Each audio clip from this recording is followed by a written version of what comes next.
Thank you so much for joining us for another High Gluttony episode. Today we're making Channa Masala and Naan. I'm Becca. And I'm Gretchen.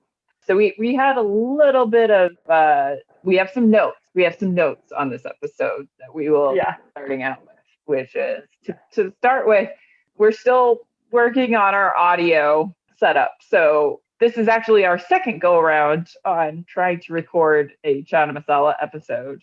And I don't know if we're cursed by the food god or what was the deal. But the first episode couldn't even hear the audio. It was terrible. It was bad. Yeah. So we re-recorded. There's still some slight issues. So please know that we are continuing to work on the audio quality. Thanks for bearing with us. Hopefully you can bear with us while we get our ducks in a row over here. But the good news is we've eaten a lot of Channa Masala in the last 2 months. Yeah.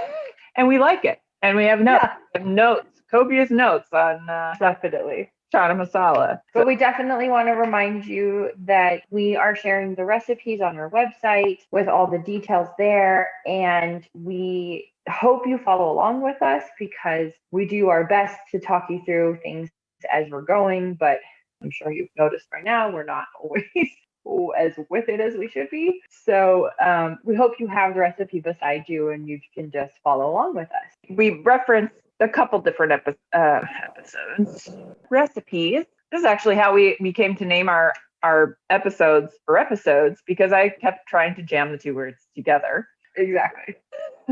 So we decided to just go with it. Yeah, let's just make that natural. In this episode, we are referencing two recipes because right before we recorded, actually like a day or two before we recorded, I received my September-October Cooks Illustrated magazine and they had a Channa Masala recipe in there. And again, I think their recipes are just great. I was eager to bring some of those elements to the Serious Eats recipe because they were very different. Well, not that different. They are for the same dish, but they had some different techniques that I thought were interesting. And when it came down to it, though, I prefer the Serious Eats recipe to my hybridization recipe. Got it. I think that was what my ultimate conclusion was, that I tried too many different techniques. One or the other. We do talk about someone named Kenji in this episode and probably in others, I think. Could you tell us a little bit about who this person is and why we keep referencing him?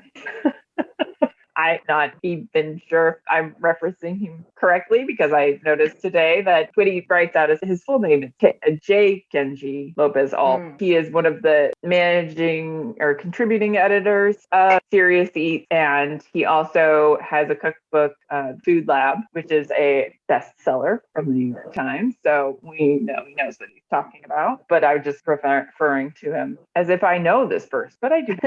Yeah. But we have so much respect for the fact that he really brings a science bent to everything. So that's part of it, is that he really dives deep on the science. I think the concept of Serious Eats in general, from the toasted sugar episode, I could have given you a lot more science on that. I think we got a little sciencey, maybe not sciencey enough, but if you're really interested in the science, Serious Eats is a good one to go to because they dive into that. So yeah, definitely. And we test a lot of them. Yeah.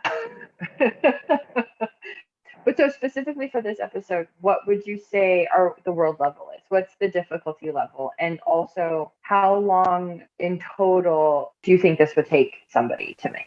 So I think all told, with, chatting and talking through at the same time, we ended up about 4 hours total of work, I think. But probably if you're not chatting the whole time, you could probably narrow that down to about 2 to 3 hours because you have a lot of inactive time with the naan where you're proofing the dough. So if you were making this all in the same night, you get your dough started, let it go through at least its first proof at room temperature for an hour or two, depending on how warm it is. And then once you've portioned out your dough to do its second rise, then you basically where we're going to start this episode, where, you make the balls. Sorry. Lots of balls. I'm, just a little hit. So balls is really funny right now.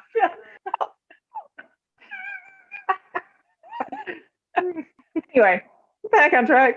We're focused. So while those are rising, you can start making your chana masala and let it get to its simmer, basically. I mean, you could almost maybe take it. I mean, while you're doing your first proof, you could make the whole recipe and then just set it aside and rewarm it up once you got back to getting your dough, your bread cooked. Just let all that sit and soak in each other. Right. Hang, and Yeah, flavors come together a little bit more. I mean, really, totally. could even go as wild as making it a day ahead of time because it's just going to get better. It's just gonna soak together like a college COVID party. Not funny. Funny, not funny. All right. So then how difficult was this recipe? What do you think? It's a world level one because it is not overly complicated. Now, bear in mind, I am some sort of food professional. So my gauging might be off a little bit, but nothing in this recipe is very complicated. Really, this curveball you're thrown in there in this recipe that you wouldn't find in a standard chana masala recipe is that when you cook your onions, you're putting baking soda in with those onions. I don't know. There's chemical reactions involved. Talk about that in a second. We'll talk about that in a second. We'll try to keep this sort of with a flow of some sort. Instead of stream of consciousness, which is how I like to live my life. Usually how we talk. Anyway, so that in itself, while not a common thing, it's not hard because literally it's just adding baking soda to your onions. Right. And then cooking them together. So it's not adding any difficulty. And I mean, it actually simplifies that caramelization process. I mean, it almost makes it easier. It's just an odd thing to have come up. So I hope that was a good explanation. It was great. And I think you had said like you had never seen that before. It was something totally unique. One, to have someone be investigating that process of caramelization for onions, and then to be just like actively implementing it in recipes and things. I'll link on in the blog post, which will already be up by the time you're hearing this, to the really good article that Kenji has about how he came across this technique. We'll call it a technique because that is what it is. And because he actually uses it for something completely different, but then applies it to this recipe, which is cool because that's kind of how cooking works. You pull this little technique from over here that you learned. And you're like, but maybe if I threw that over here at this thing, it would make this thing better and easier. So, so yeah, he definitely like goes into a lot of detail about that. Back into why we think this is a world level one. Yes. Because we ended up breaking it up into 2 days because we made the naan the day before. It made it almost very simple. That process made it super smooth with having that first rise of the naan happen on a separate day. And we do kind of talk about in the episode a little bit about repisode. Repisode. It's like when you want to say episode, you can't. And then when we're supposed to say repisode, it just gets overridden by episode. Yeah. In this repisode, that we discuss a little bit either how you could make the dough and store it for a few days and like just make a couple at a time, or we discuss some storage and alternative cooking options. So you can look to those helpful little tips coming your way. Absolutely. Because the full recipe ends up making 12 pieces of naan. And when we both made the full recipe. And by the time we were done with the chana masala and had the majority of the naan cooked, I was pretty tired and I did not want to keep making the rest of the naan. And so I ended up putting mine in the refrigerator overnight again and then made the rest the next day. So for the next time I would make this, I would probably do half the naan or even not make my own naan at all. Right. Yeah, because that's an option. There is good Trader Joe's. I like their naan. They make two varieties. They have a plain. They have the garlic, which is incredibly delicious, especially if you're a garlic fan. Although, let me say, I am not somebody who grew up on actual Indian food, So this is my white lady opinion on naan. Good point. Let us know if anyone else agrees with Gretchen about it being a pretty good go-to naan. Yes, especially if you grew up eating more Indian food. Yes, please. I need to make sure I say that my opinion may not cover a lot in that regard. Right. We're all limited by our experiences. Yes. So if there's something better that's accessible, please let us know. Because this can be very simplified to just making fresh Channa Masala and buying store-bought naan. Yeah. Or buying naan from your local Indian place. Even better. Yeah.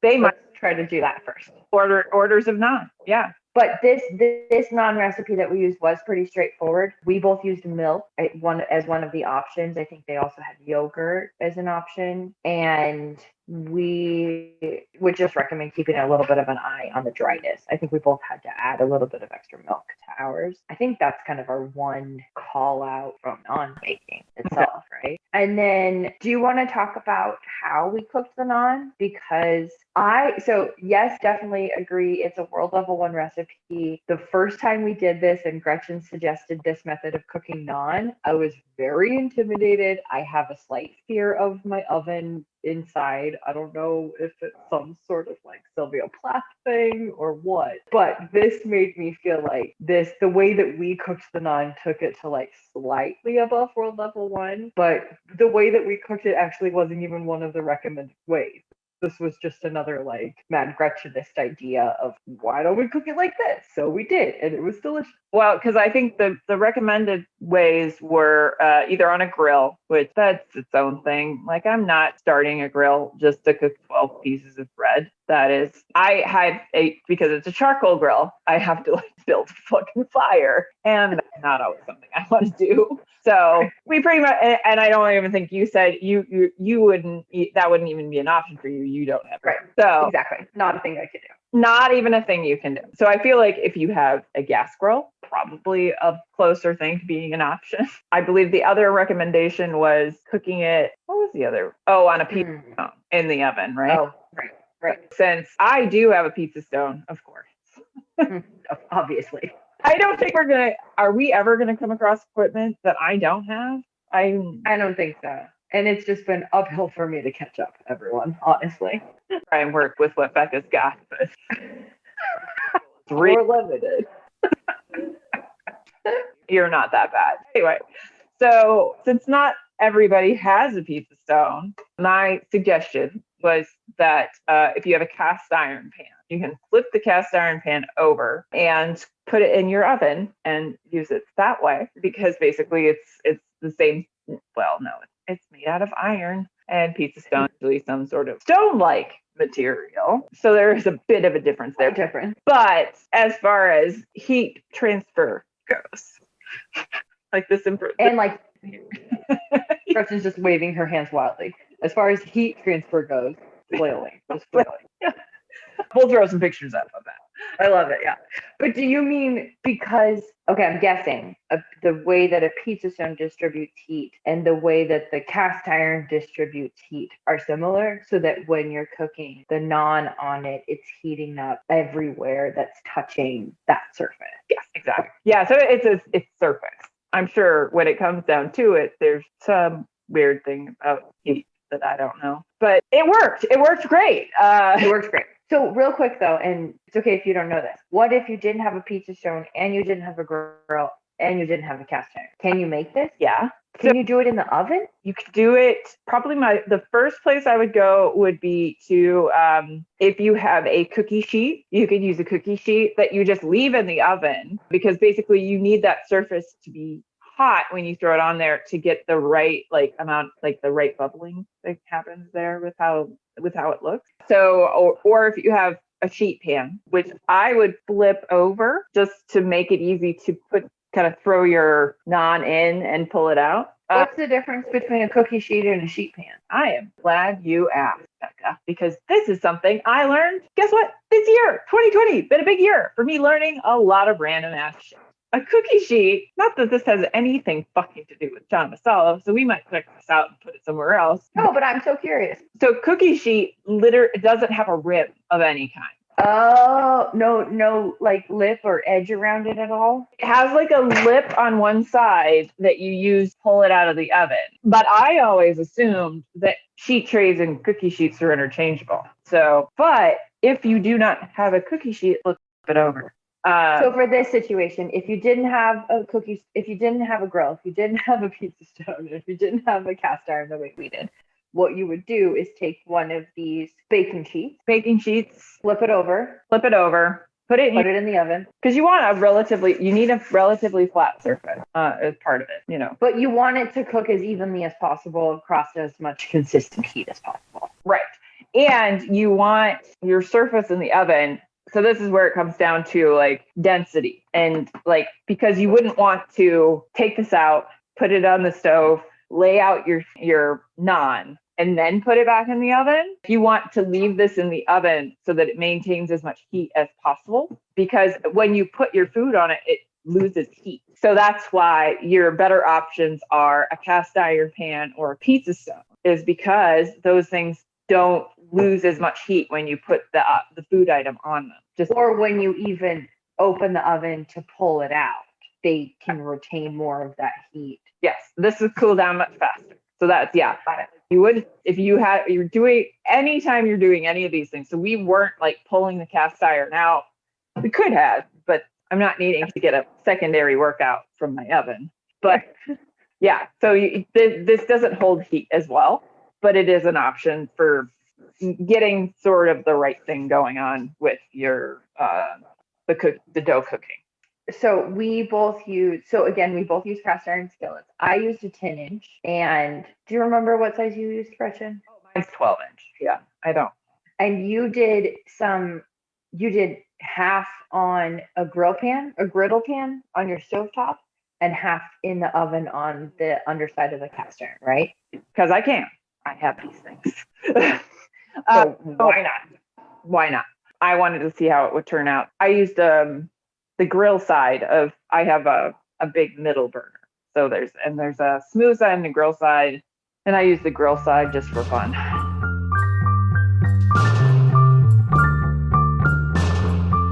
Okay, so moving on. When it comes to the actual Channa recipe itself, we didn't, other than Gretchen's hybrid experiments, we didn't make a ton of changes. We both did swap serrano peppers for Thai chilies just because we couldn't find them. Right.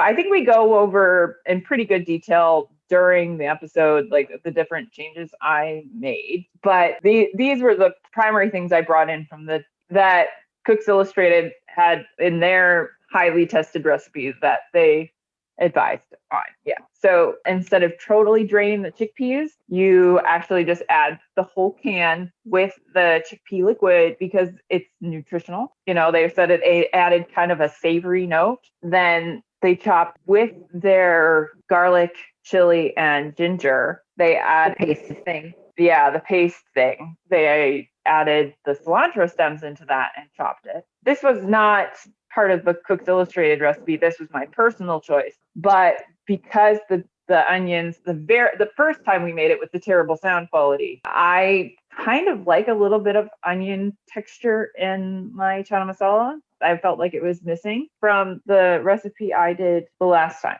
Because that baking soda will basically completely break down the onions, I held back some of the onions to add a little bit later so that there would still be some texture to the onions by the time I was done. And then Cooks Illustrated, after you pureed the aromatics, so the garlic, ginger, chili, cilantro stems, you then pureed your tomatoes in there. But Serious Eats just had you crush the tomatoes, which I think we both kind of decided we liked better because it gave a little more texture instead of like doing a straight puree where it's just going to turn into liquid. Yeah, exactly. Time about the onions or? Yeah, so because we do talk about caramelizing the onions, does that connect to the caramelization process that we did with our sugar? Yes. In the recipe from Serious Eats, they do kind of get into that there are sugars in onions. So you are caramelizing those sugars. But since onions are more complicated than sugar, you have two different processes going on. And the one that involves the proteins and enzymes and other things that exist in an onion, that's called the Maillard reaction. So it's a browning process, but it involves more complicated molecules. Does that cover it? As opposed to the caramelization, or I like the sugar caramelization. So like a part of the onion, is this all part of thermodecomposition? I believe so. I because I don't know, because the picture I was looking at on Food and Cooking, as far as I could tell, the enzymes kind of stayed the same shape, but they were also saying that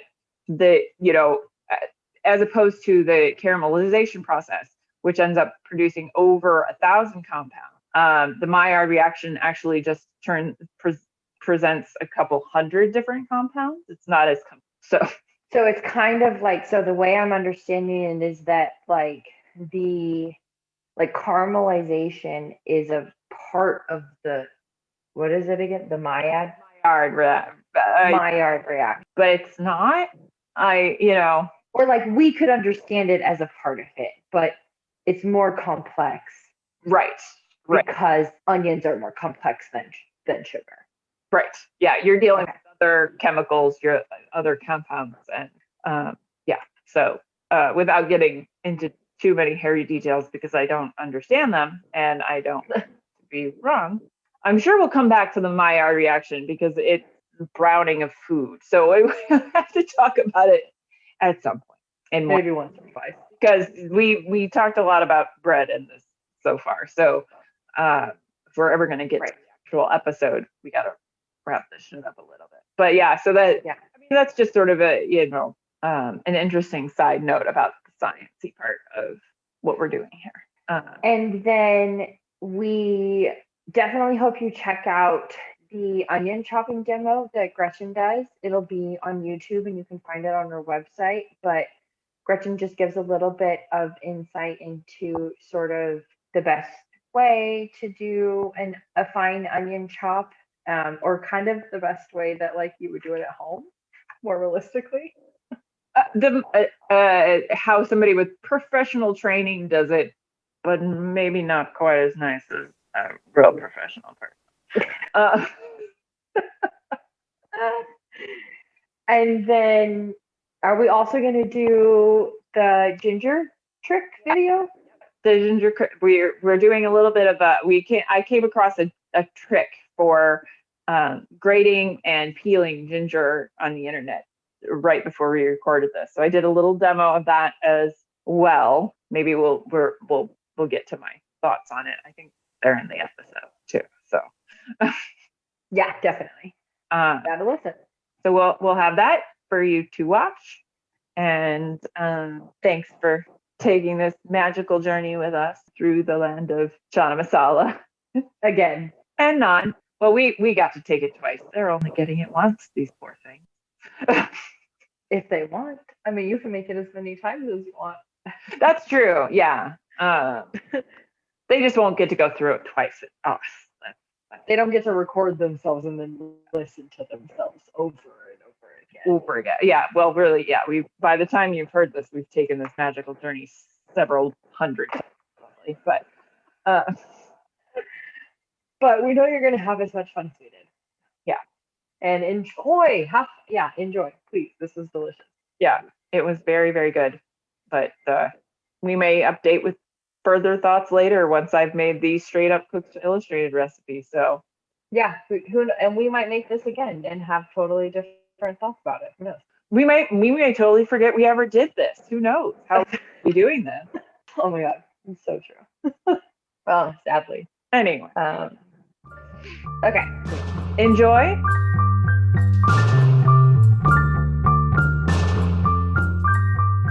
All right, step number 2. So here we are, our time travel music. Time travel. It's the end of the fucking world. Yep. So we're making Channa Masala. Making Channa Masala, take 2. Yep. Hopefully this Really, as you wrote, take 3 because this is our second attempt of the day, even. This is possibly a cursed episode. We're not entirely sure what's happening, but we're just gonna take it slow. We're gonna get through this together, all of us together here. Yesterday, we made our dough, and then we put it in the fridge overnight, and now we're moving on to step 2, which is turn your dough out onto a floured whisk. So that's just like plop it out, right? Just throw it out on the counter. Yeah, mine's just, got it. You're on my floured silpat. Okay. Oh no, I lost my weed. Not okay. Yeah, but I'm gonna do this, and I'm gonna chop up my onion before I get high. So yeah, good thinking. Using a bench scraper or a knife, cut the dough into 12 even pieces. 12 even pieces. Actually, I'm gonna turn this into a bit of a square. I'm gonna try and six even-ish pieces out of each of the. Out of the first pass. I went lengthwise. Okay. So I'm gonna do in half again. Okay, so you've got 4. So I got 4, and then I'm doing it into thirds. Not very even thirds on this one. Horribly good. But if you really wanted to be exact about this, I finally purchased a new kitchen scale. Oh, cool. So I will have a much more accurate new scale, hopefully by next weekend. Awesome. So yeah, if you really wanted to get these into even pieces, you should measure them. But I don't know that that's necessary. So got it. Then we are going to roll each piece into a ball. How I do this is I'm going to take it and kind of stretch it, and then tuck the like kind of sort of tuck it together at the back on the underneath, like a knot. Yeah, kind of like a knot, so that you get this nice sort of smooth on the top ball. Okay, I'm a little behind. I'm still trying to cut my. Oh, that's okay. Oh, sorry. No, you're fine. I'll do another one for you, and when great. When you're all cut. Did you make your pickles yet? No, I have to do it. Serrano pickles? Oh, yeah. No, I don't know what happened to today. Today has just like flown by. I don't know where time goes. I don't know how these days are happening. It's gone into the weird blank void that we call quarantine, I believe. Yeah. The official thing. I think John Oliver called it a time soup, or hashtag time soup. Who did? John Oliver. I think you're right. I think he did. You mean this last week? Yeah, I think so. On his show? I was like, yes, that definitely sounds quite familiar. So have you? How's that? That looks great. There you go. Okay, yeah. Cool. I mean, if you were making a roll, this is a similar process of like how you would make a nice, cute little round roll. And I'm using bread flour. That's okay. Wait, to roll it out as well? Yeah. Is that probably the preferred dough, you think? Or does it matter? I don't think it matters. I'm using regular flour because I think I used the last of my bread flour to make this dough yesterday. Yeah. So I've got 12 balls over here. One of them's quite a bit smaller, but most of the rest of them look pretty close. Nice. Oh, that's rolling out some dough. Okay, so I am on number 4. Wow.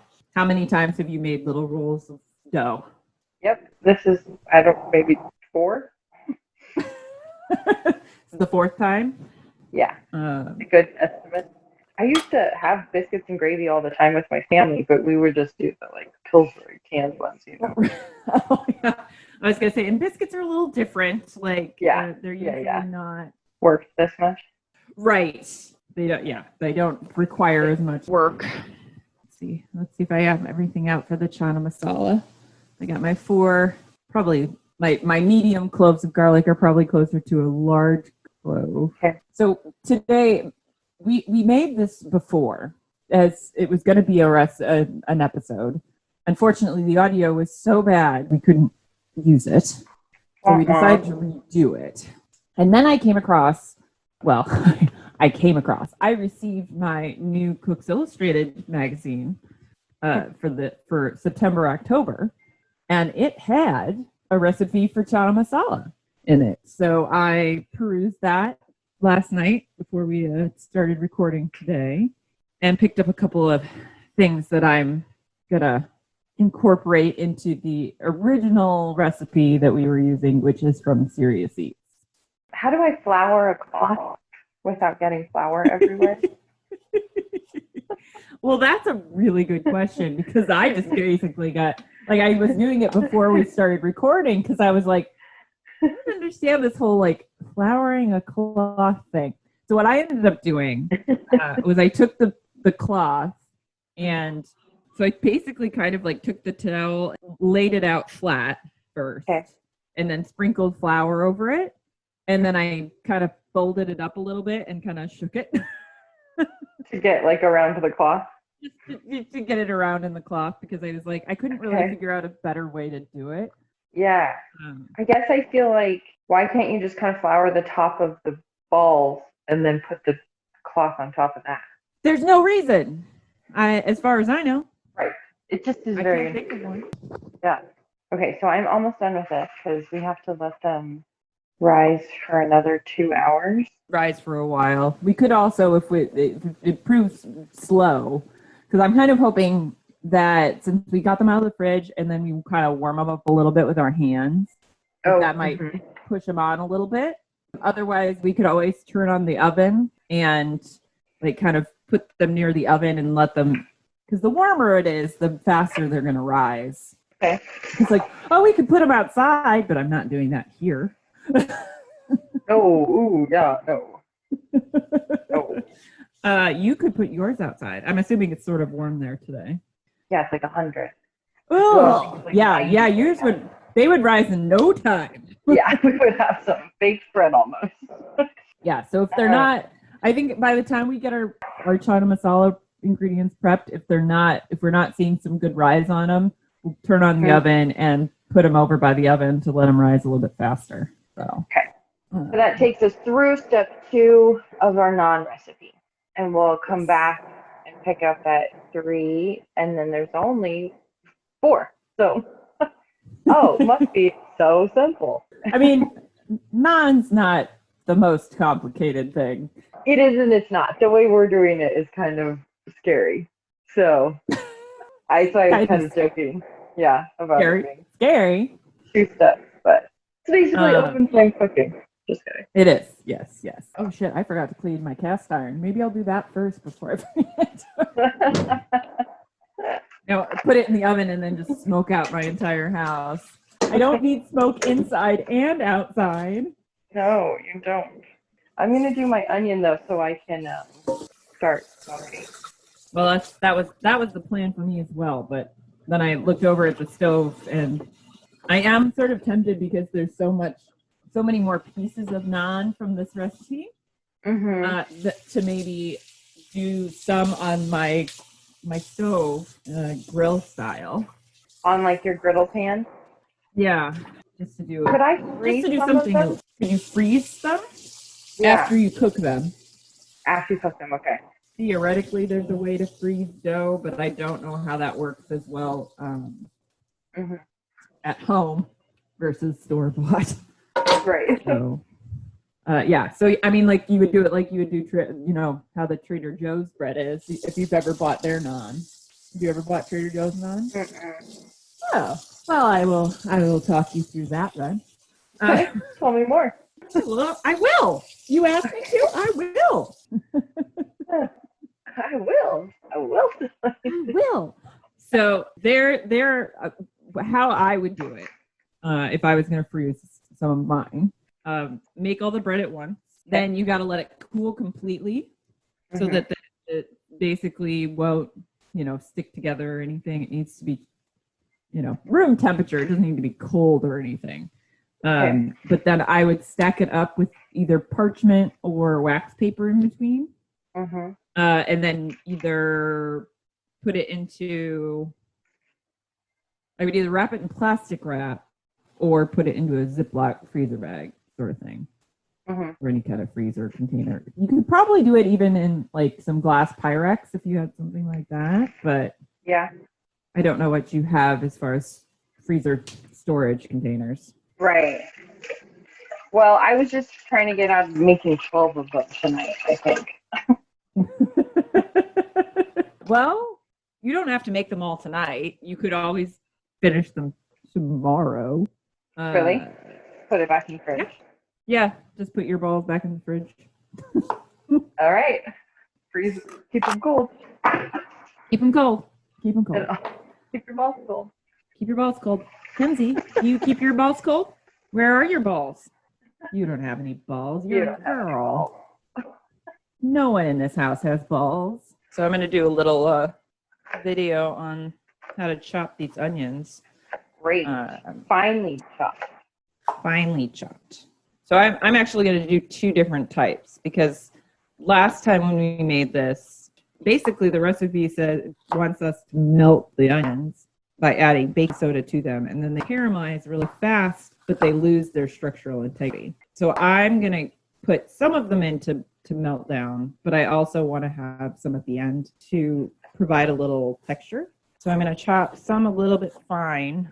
And then the other recipe I was looking at in Cooks Illustrated reserved a little bit of, they were using red onion in that recipe, not white. A little sweeter. And they reserved like a couple tablespoons as a garnish. So I actually thought about getting in red onion, but then realized I have a bunch of shallots here. So I'm going to do a real fine chop on a shallot. Cool. I have basically, this is about a medium dice on my onions that are going to get cooked. And I'm going to put all of mine in with the baking soda because I like. Are you? Yeah. Those are my going in the sauce onions. And then my garnish, do a real fine little chop. And then I think about shallots. Yes. No, shallot. That's the right word. Like scallions. The good thing about scallions. No, these are shallots. Oh. Getting all my onions confused. But they have a smaller layer. So they're really like a better type of onion to do a real fine chop with because they just inherently have that smaller layer, which is sort of doing half your work for you on this chop. the layers of the onions. Just because it's easier to get through. Well, I mean, just because if you're looking at, well, I guess there's not that big of a difference between this onion and my shallot. I was going to be like, look at the difference. And then I was like, they're not that different. The pretty thin layered onion that I had. So this would definitely be a bit of a power up, depending on how you feel about onion too, because some people are like, fucking onions suck and don't want anything to do with them. They'll make your breath, sometimes it makes your breath stinky. Yeah. I feel like it's worth it. I don't really like onions. I can handle them cooked. I don't like raw onions. If you put a raw onion on something, I'm gonna pick it off. At first thing. Yeah. Then It's I'm gonna go be mad. bye-bye. You can still taste it. Yeah. Okay, I'm done with my chopping now. Okay. So I just have my grating to do next. I guess I have to chop my peppers, but I'm going to do that last. I'm going to grate up my ginger and garlic first. I'm probably going to only use one. And I didn't have access to what does we call them? Thai chilies. So I just bought some serranos at the farmer's market this morning. Yeah, same. Where did I put my serranos from the farmer's market this morning? Did I get into the fridge? Of course, these serranos are enormous. The biggest serranos I've ever seen in my life. It's always a good day when I get to use my ginger grater, which I'm going to use for both the ginger and the garlic. Oh, you're not going to chop it? Okay. I don't like to chop garlic. I'm kind of lazy like that. They're too small. Yeah. I don't want to deal with that. Totally fair. Should we talk through the ingredients? Hey, that might be a good idea. Tell people what we're actually doing here. Maybe. This has a lot of ingredients, a lot of spices. A lot of spices. Yeah, this would be a good way for me to check to make sure I got all my spices out too, because I think I might be missing a couple. Okay, so 4 medium cloves of garlic, roughly chopped, or if you're Gretchen, you grind them down. Yep. I think pressing them through garlic press also acceptable. Okay. 1-inch knob of ginger, peeled and roughly chopped. I might do a little more ginger. I love ginger. Yeah, I definitely stuck with, even though I was confused about which recipe we're actually using, I stuck with the larger piece of ginger because I also love ginger. So Okay, because we're mostly going off Serious Eats, but we're also comparing against the Cooks Illustrated. right. We're adding a level of difficulty to this whole scenario to make sure that, We don't miss any extra hard stuff. right. We don't make this any more confusing than we need to. Oh, so look at this serrano pepper. Look at this. Wow. It's longer than my finger, which is why I'm only using one too, because that's like 3 Thai chilies. Okay. So I Yours probably is more reasonable, yeah. So I might do 2 then. Especially if you can handle spice better than I can, then I would recommend it. Okay. So 1-inch knob of ginger, and then 1 to 6 Thai green chilies. Again, Gretchen and I are both using serranos. 2 tablespoons of lemon juice. Sorry. 2 tablespoons of lemon juice from 1 lemon divided. Thank you. Specific, yeah. And an undefined amount of kosher salt. Just says kosher salt. Yep. 2 tablespoons of vegetable oil or ghee. If you're fancy and you'd like to clarify your butter. Well, I bought ghee for when we made this before, and I haven't used it since. So I'm using it again. You're using ghee. There you go. Like, I'm sure I could I'd probably be able to find some clarified butter in my refrigerator. I always see that. Yeah, you probably could. I wouldn't be surprised if you could be like, or I'll just make it in the next hour while we wait for the bread to finish right. I mean, if you want me to, I can. I'm not asking you to, but I'm not surprised that you could do it. I mean, I can do that. Not a problem. Although the pot I'd want to make it in is in the dishwasher right now. So the one thing that held you back. Yeah, too bad. Sorry, no clarified butter demo. Okay.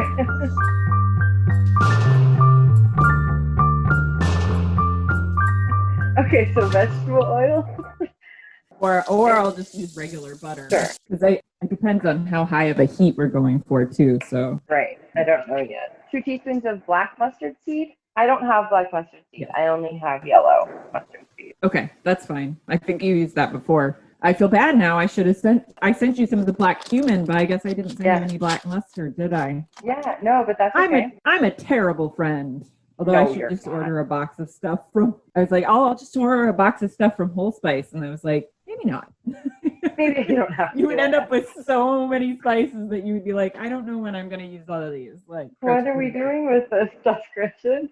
I mean, it's fun though. It's so nice to have new spices. Well, every once in a while I'll top you up on some different stuff. Then 1 teaspoon of whole cumin seed. I've got that out. I didn't have seed. I only have ground cumin. Yes, but I think you did that the last time and it was fine. Totally fine.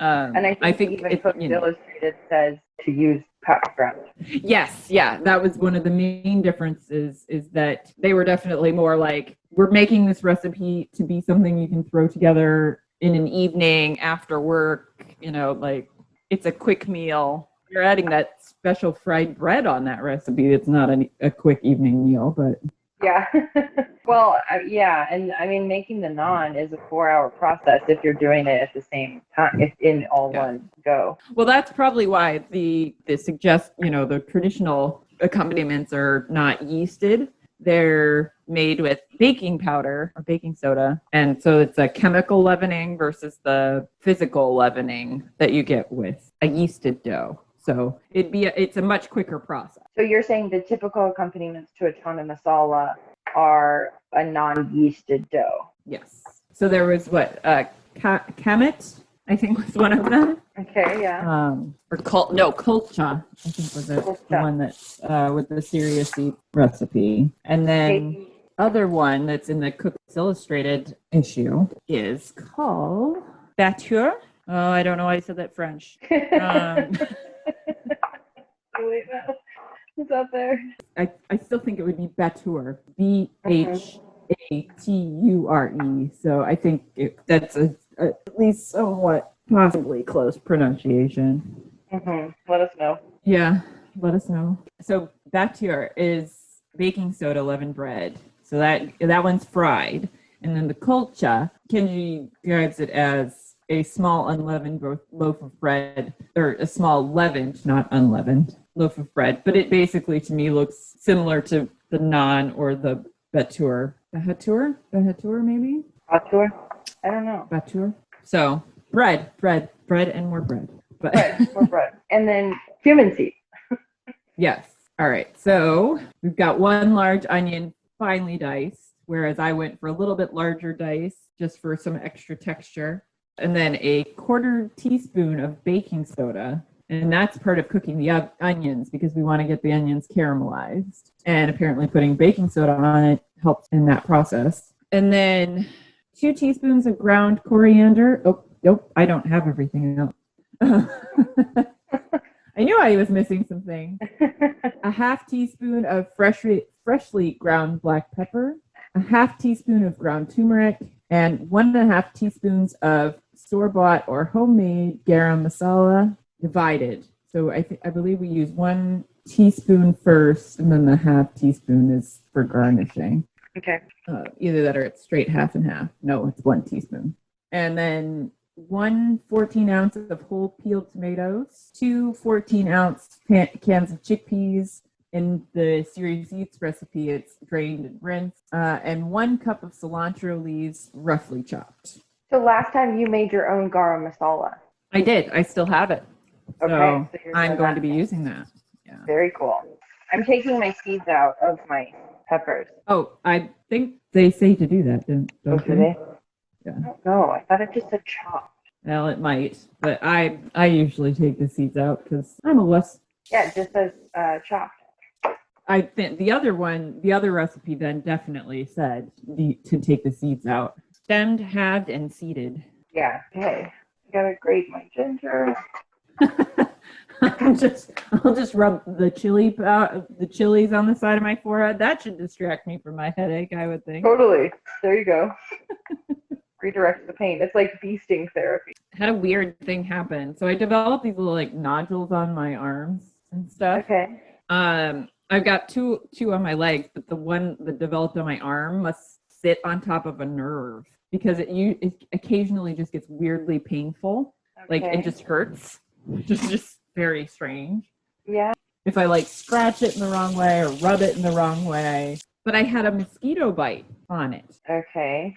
And now it doesn't hurt anymore. It hasn't hurt since that happened, and it's also kind of gone away. What? Yeah. Fucking weird, right? I was like, excuse me? Why? Yeah. It's also like, how on earth did a mosquito choose to pick that exact spot to bite me? Yeah. No kidding.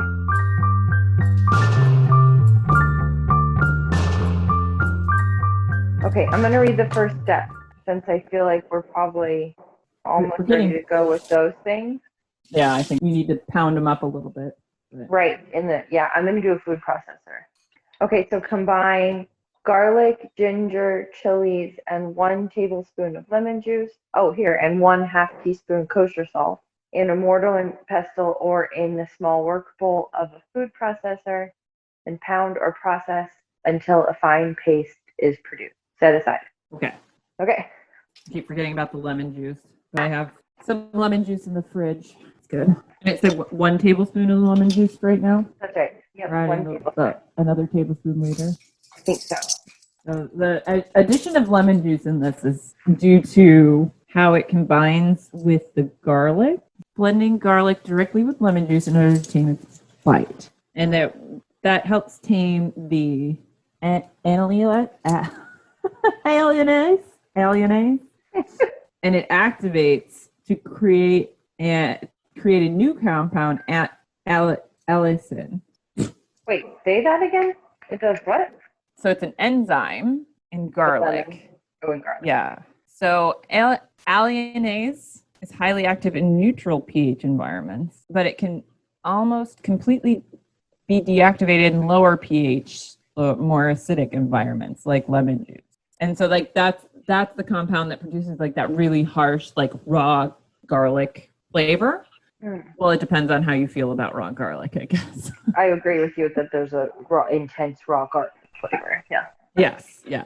I mean, like you can basically use that as its own spicy spice. You know, it's like it can be intense. apparently that also helps with the compound that makes your breath stink. So that's pretty good. The lemon just helps balance that stuff. Yes, yeah, it helps. Cool. It helps convert that chemical. All right, now I gotta beat the shit out of this. Hold on a second. So again, garlic, ginger, chilies, lemon, salt. I think this is gonna end up with being a little bit spicier than the last time. I think I used a jalapeno that I just had laying around last time. Yours was pretty spicy. Well, let's make sure we examine the lens that comes through, though. That's my Fair. spiciness lens, which Fair enough. I can handle a bit more spice than some people, but I'm still very, very white and have a low tolerance for spice. 1/2 teaspoon salt, because kosher salt's pretty powerful. Isn't that what you said before? Right. Yeah, it has a little bit higher. It's a purer salt, basically. So it imparts a saltier flavor, which means you need less of it than like a Himalayan salt, which has other things in it that make it good for providing some nutrients, but not as good for imparting a heavy saltiness. So Got it. So you're doing a mortar and pestle? yes, I don't get to use my mortar and pestle enough. Yeah. If you have one. Use it or lose it. Use it or lose I'd it. rather use it. Okay, I'm turning my food processor on for a minute. Okay. Oh, it smells good. How pasty are we looking for here? Well, mine's not super pasty. Okay. If you're still seeing some chunks, that's Okay. fine. It Okay. just wants basically fine chunks, or Okay. you're trying to Alright. release a bit more of the liquid from the actual peppers and the Garlic and stuff. garlic. Yes. Okay. Okay, I'm going again. I think that's probably as good as it's gonna get. I will take a picture. Can you take a picture? Pictures. Pictures. Picture.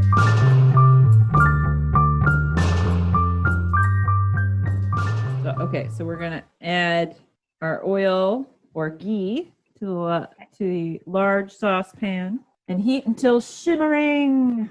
On medium-high heat. Medium-high heat. So I also need to measure out my mustard. Did I just do the mustard seed because I didn't have the cumin seeds at this stage? I don't think I added the cumin powder. Right. Yes. Okay. Yes. Okay. You are correct. I was trying to remember what we were talking about there for a second. Yeah, sorry. I don't think I was very clear. I just jumped right into my thought. 1 teaspoon of whole cumin seed. Oh, did you use all the cumin seed I sent you then? No. Wait. Oh. Did you send? I sent you some black cumin seed. You did. I thought it was fennel seed. It's cumin seed. Okay. So I can do it. I can participate. Yay! Oh my god, I'm so excited. I can do it. Go away. Ground cumin. I'm gonna get high because Yeah. I think I might be kind of at a place where I can do that. Okay, so I'm trying out which one is this? Soulberry. I'm gonna track it using my tracker. This is more stuff we got last night. Start a real-time session. What are we trying to deal with right now? Let's see. We'll put joint stiffness again. Those joints are a little stiff. Yeah. Joint pain, stress, Check them all. and wellness. Yeah. That's a new one. So I love this app because I guess most of the time I can't use it because I don't have like the percentages of THC to CBD and my own stuff that I've grown. Sure. And so now I'm like kind of excited because I'm like, look, I can use this. Like, Yeah. I can put in Yeah. percentages. It's so exciting. Totally. Should I add have you added your vegetable oil to your saucepan? No, not yet. Okay. I was gonna get high first, and then. Oh, right. I forgot. All right, take a little puff here. And Ooh. so what's this one? This one's called Soulberry, Solberry. It tastes really good, like really fruity.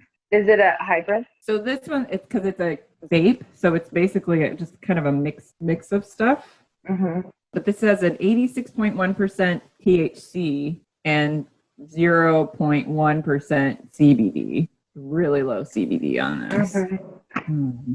Oh, all right. I thought maybe there was going to be more more info under that sticker, but no. I Nope. obviously just need that blank spot to put that sticker on. But I recorded the the info. I believe in the description yesterday, though, it was like, with a proprietary blend of terpenes for effectivity. So I was like, all right. Take it. But this does taste really good. Did much better than yesterday when I just drew way too hard. Totally. Woo-hoo-hoo. Here we go. Well, hopefully I don't get all weird like I did last night. Like, oh my God, anxiety. So I didn't have a can of whole peeled tomatoes this time. Okay. And I just, because I had so many cans of tomatoes here, I decided that I would just use something I have here. So Perfect. instead of the peeled tomatoes, I'm going to use diced tomatoes Awesome. because that's what I've got. And I didn't feel like that I really needed to spend more money on more tomatoes, even though they're not expensive. But That makes sense. so our next step, we're adding our oil to our saucepan. I've already got my pan on low, just so that it'll start to heat up a little bit. Okay. Basically, I'm going to run through the rest of the directions so that we can kind of just move along Great. a bit here. Perfect. I'm going to go back to the beginning of number 2. Okay. and start from Rewind. there. Okay. Yeah. That's really how we're just going to make all our sound effects. I'm just going to make them with my mouth. Yeah. Yeah. We just. Step 2 on the Channa Masala. Heat the oil or ghee in a large saucepan or Dutch oven over medium-high heat until shimmering. All at once, add the mustard seed and cumin. They will sputter and spit for a few seconds. As soon as they are aromatic, about 15 seconds. Add onion all at once, along with baking soda. So I need to get my baking soda measured real quick, too. Yeah. And then cook stirring frequently until the onions start to leave a brown coating on the bottom of the pan, 3 to 4 minutes. Add 1 tablespoon of water and scrape up any brown bits. Then continue cooking. Repeat until the onions are deep brown, about 10 minutes total. I don't know if we did multiple additions of water. I don't think so. I think we I didn't only have did that. one. That felt new to me. I was like, oh, what? Shit. Yeah, shit. As we've been learning and during doing this podcast, no matter how many times we read these recipes, we always discover something else. Absolutely. Yep. It's a real treasure hunt all the time. Yeah, it's a little bit of a treasure hunt. So as soon as you get your onions, you do your 10-minute caramelize on your onions, we are going to move immediately into step 3, which is adding the garlic, ginger, and chili paste that you've made either in your food processor or with your mortar and pestle. Or in a bowl, or however you made it. However you want. Yeah. Throw it in there, stir to combine. Then we're going to add the coriander, black pepper, turmeric, and 1 teaspoon of that garam masala. Stir until fragrant. This says about 30 seconds, but we'll let you know real time. This is going to be real time. So you'll get to hear how this really goes. Then you're going to add the tomatoes. If you're using whole ones, crushing them using a whisk or potato masher. We'll see what I end up doing because mine are already diced. If you're following Serious Eats, it says drained and rinsed chickpeas. The Cook's Illustrated says do not drain your chickpeas because the liquid they come in, that's got protein and good stuff in it for you. So why not add that in? And it said it added a real savory note to the dish. So I am now desperate to try this as a thing that I'm going to try. So I will be doing that, but Becca's going to stick with the original way and just do the drained chickpeas. Yeah. So, Stay all right. tuned. Oh, and then after you add the chickpeas, you're adding cilantro. You have to keep some of it back to do a pretty garnish thing on the top. And then you're going to add a half cup of water if you're doing it the Serious Eats way. But I'm going to be adding the chickpea liquid for my half cup of water. Are you going to measure that out, or you're just going to drain? You're just going to pour the whole can in? Yeah, I'll probably just pour the whole can in because I'll just cook it down until the sauce looks right to me. Got it. Yeah. So there's something on my grill pan that is just having a time. Really? Yeah. Duck fat? Nate, probably.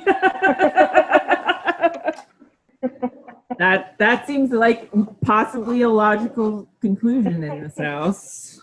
I'm going to put my ghee in. I think my pan's probably... Ooh, it's smoking a You're little. gonna put your spices in, you said? Just my ghee. Oh, your ghee. Yeah. Oh, so I forgot to send you the video that Facebook video that had like the kitchen tips. Oh, And one uh-huh. of the kitchen tips was that you can grate ginger with a fork. What? Because I was like, Really? how does this even work? But it does. It basically kind of threaded it or like made julienne of it. Mm-hmm. So it was saying to peel it with the fork, which I was pretty pleased with how that worked. But I think you'd end up kind of like needing to chop it some. It's not quite good, but it does make kind of it handy to chop if you're trying to like go for a fine dice or something a little bit nicer than the straight up mashed up ginger like I've been using. Right. But it does That's add great. a nice texture to sauces and stuff. I bet. It's kind Yeah. of a good thing to do. Yeah, so it doesn't, it's not a perfect trick, but it is pretty good. I mean, especially the part about peeling. Although I was like, I need to make a fork with a really fat handle if I'm going to be doing things like that. Because Yeah, forks you don't can't, really like- lend themselves to that. Yeah. Digging into your Painful. side. Yeah. Ugh. Like desperately trying to remember not to touch my eyes.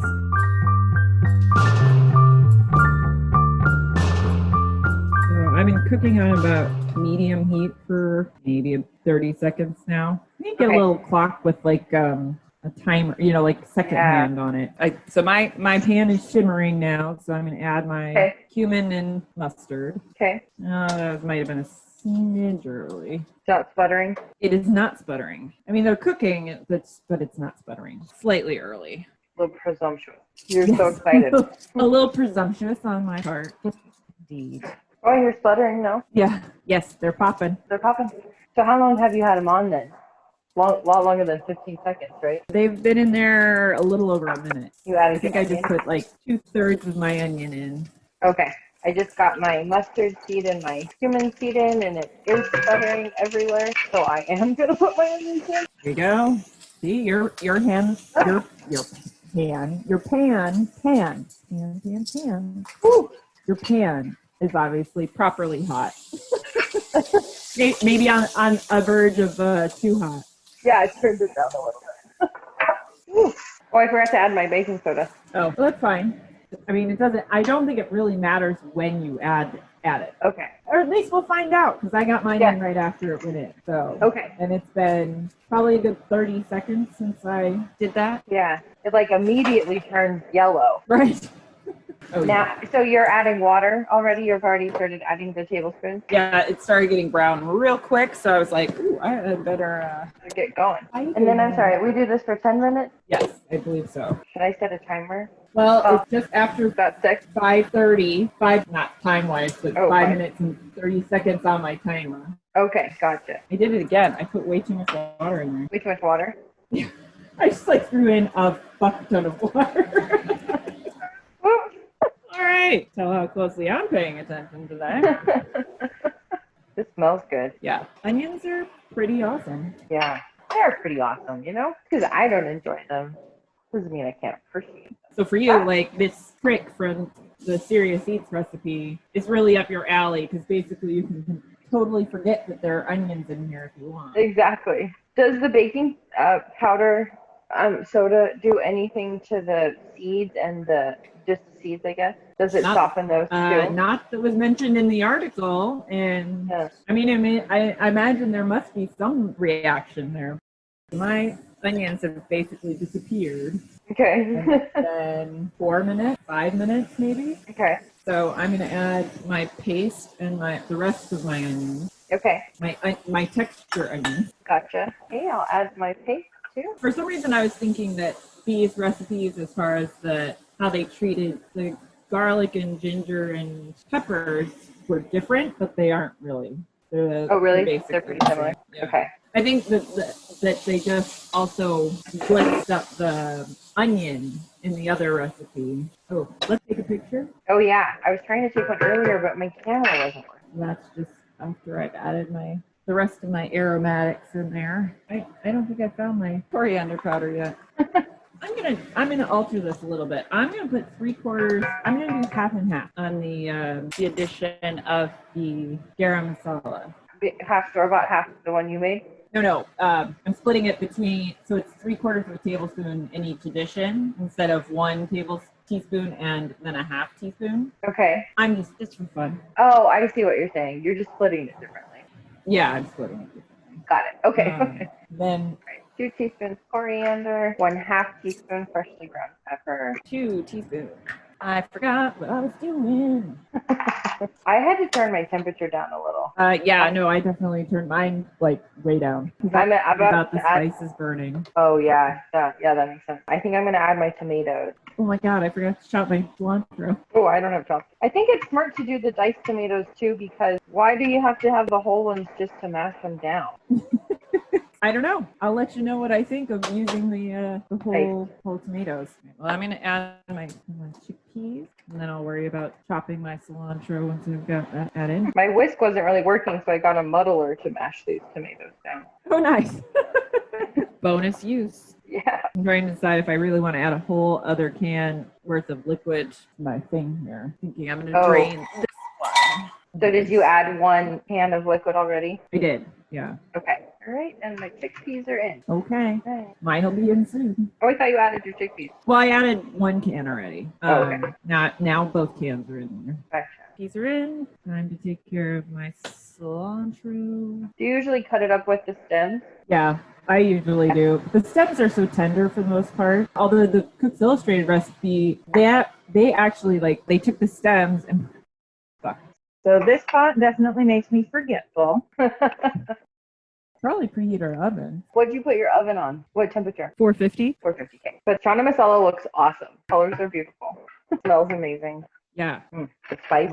I haven't got my cilantro in there yet, so Okay. bear with me. Oh yeah. I'm going to chop the stems separately and put those in to cook with the sauce and then garnish with the leaves. Okay, I see. Just leave the leaves for garnish. Should we cover this Channa Masala? I do not remember. Cover with lid slightly cracked. Oh, okay. Well, since I'm trying to get a bit of this liquid out to start with, I'm going to leave my lid off until I get my stems in there. Got it. So I did want to add in here that we are now 34 minutes into cooking our recipe. So Okay.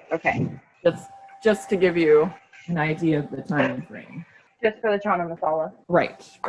Okay, so my oven is still preheating. I feel like it's been like a million years, but my oven is not hot yet. So I was looking at my whatchamacallit, my dough. It does feel it's getting there.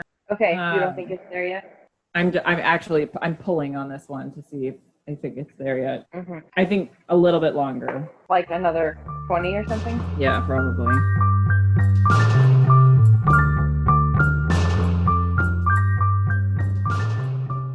So I just stretched that dough out again, and it did get a little bit longer. So I don't know if maybe doing a initial stretch to kind of pull the dough out a little bit. Okay. Could then maybe lead to more. I'll do an experiment here. Mad Gretchen is experiment. We're just gonna throw that in every time one of these happens. I agree. I'm just gonna try this thing and see what happens with that. Yeah. Wasn't really even gonna pull those out as much as I just did, but oh well, done it now. We're gonna do what? Just gotta.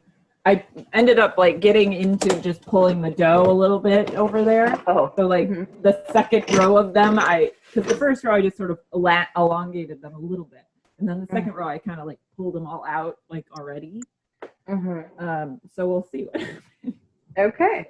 Doing experiments by being high. This is how it really goes.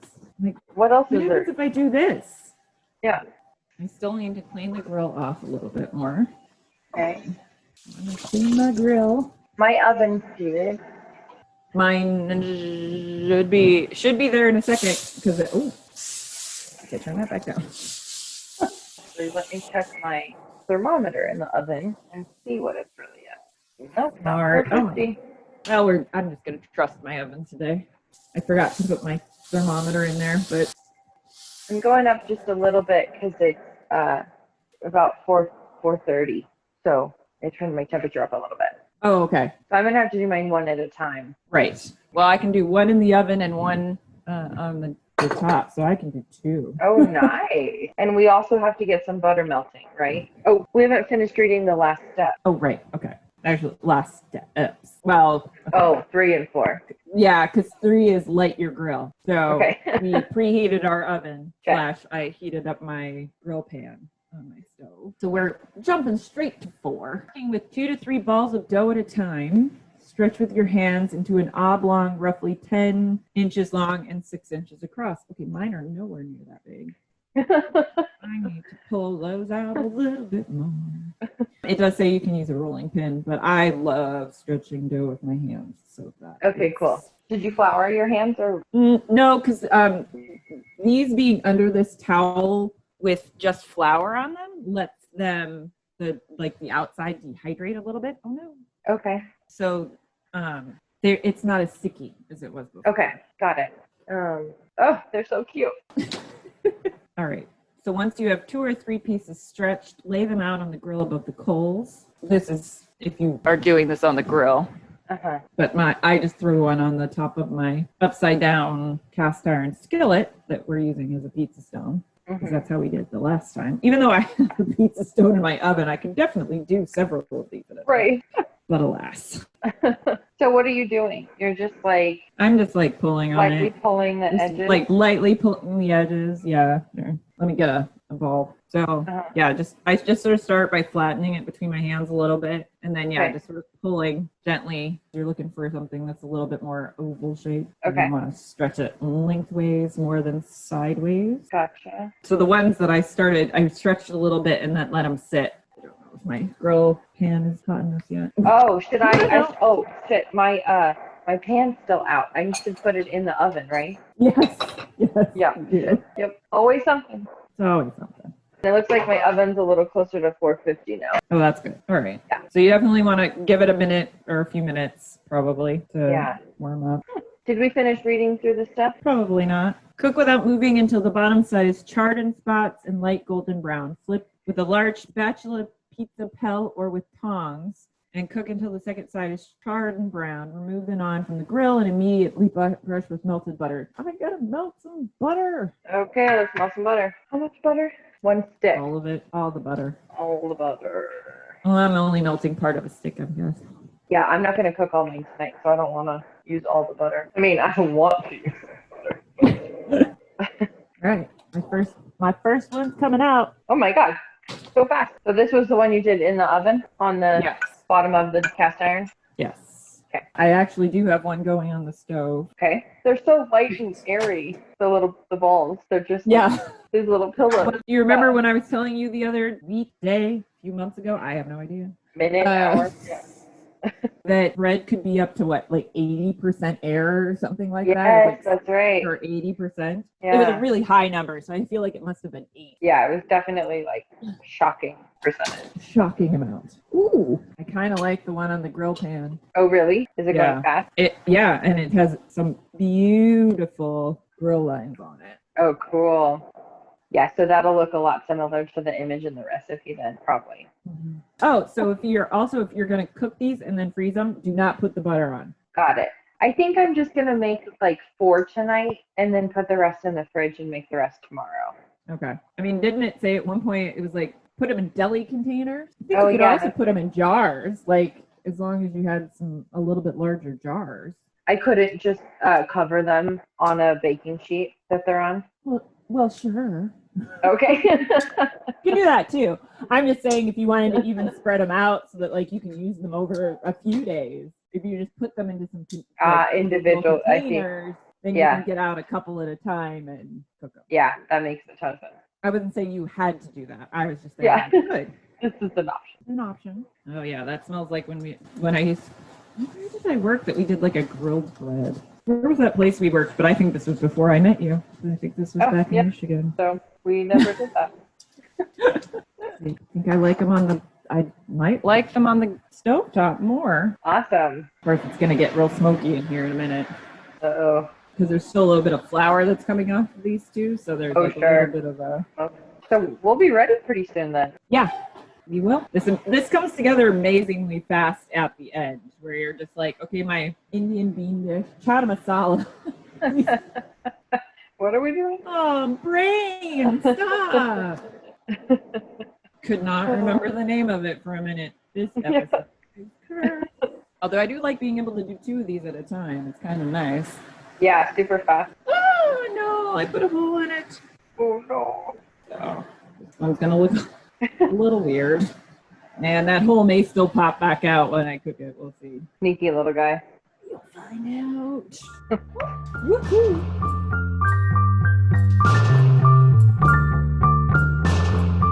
Okay, I imagine my pan is probably hot inside there now. I would think so. Okay. Yeah, the next time I'll actually have to make these on the grill and see how that differs. What the original recipe is like. Yeah. Put my first one on. How long did yours cook in the oven? I mean, maybe 3 or 4 minutes. So I'm halfway through. Well, no. I've probably been in there at least a minute, but still needs at least another 2 or 3 minutes. I would say three, maybe 4 minutes per side. He says, well, he doesn't give it time. He says, cook without moving until the bottom side is charred in spots and light golden brown. Flip and cook until the other side is. I mean, it's not a long cook time. That's why like this bread is kind of awesome, because you could literally just keep dough, like make dough every couple of days or once a week and always have it. And always have it. And it is great for breakfast stuff. I mean, I don't like eggs, but it'd be great for like an egg little like burrito thing. Yeah. Okay, I just flipped this over. Okay. And that was 1 minute and 53 seconds after the hour. Okay. I think I did like slightly less than half a stick, and I've done 4 already. Okay. Mine's still no. I don't think I had it on. One I just put in the oven a few minutes ago went for about 5 minutes. Okay. I flipped mine because it was bubbling and I got panicked, but could have stayed a little longer. And then are you just putting it on a plate and then buttering it? Brushing it with butter, yeah. Got it. I'm gonna do a true time stamped cook on the cooktop right now, and then I'll do one in the oven so I can get a good sense of how long it actually takes. Like, how am I going to push the timer when I'm standing too far away from it to touch it? And then it's like, bring it with you, dummy. It moves with you. So I hope I didn't cook all I cooked most of the liquid out of my Channa Masala. I might have to add a little more liquid in. Oops. Oh my God, it smells really good. Yeah. So I just took it off on the grill top. It took 1 minute and 40 seconds. Oh, wow. Okay. It's going to be a little harder. So I'm going to start my timer because I'm putting it in the oven takes 2 hands. Starting now. Okay. So that's 5 seconds after the timer started. I got it in the oven. So we have to. Did you butter both sides? Yeah. Mostly because I just love butter. Yes. I only have 3 left, so I might as well go ahead and cook those up. Okay. Meanwhile, I just put my second one in. Well, when you're not using two cooked surfaces or a large cooked surface, it takes a little bit longer. Totally. Whatever's going on across the street, there's some potentially attractive men over there. Well, that's exciting. Yeah. Rare.